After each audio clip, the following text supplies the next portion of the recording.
So in 22 months in the Obama campaign, you managed putting together this system that controlled everything, obviously huge real-time feedback, presumably some budget issues. You didn't know how big it was going to be, how many people you needed to hire.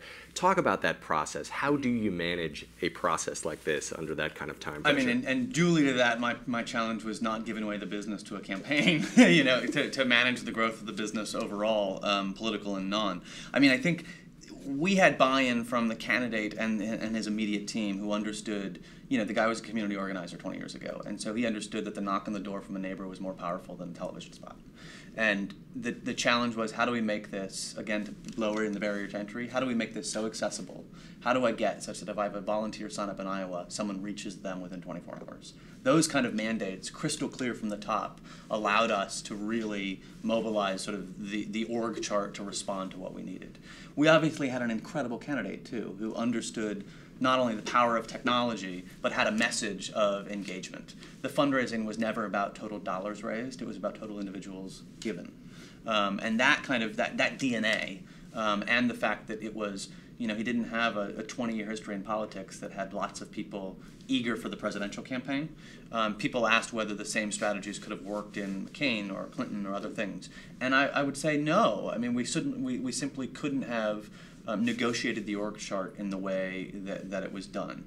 At the end of the day, on election day, I think the team for the digital side was more than 100 people. And it was, I think, the largest headquarter-based team, but that represented less than 1% of the fundraising, I mean, the total dollars spent. So it was both willing to engage all the more traditional stakeholders in the campaign from the organization, and always sharing in the success. So as we learned, and we were all learning a lot through the process from a tech perspective and the application of the strategies, sort of democratizing those learnings so that, you know, the field guy gets really excited when he has 1,000 new volunteers that he didn't expect. And when you really tap the experience of volunteers on the ground and their willingness to commit, you know, especially in the primary days when there were states that really weren't in play until the primaries drag on forever, when you suddenly wake up and you realize you have 500 volunteers in Idaho who are actually really active, and you're going to drop a campaign staffer in there, their job becomes a lot easier than it would have been 5 years ago. And how do you manage that communication, just the learning? You have this massive volunteer army, yet you've got a very tight group of folks who are actually building the technology, thinking about the different messaging tracks and so forth.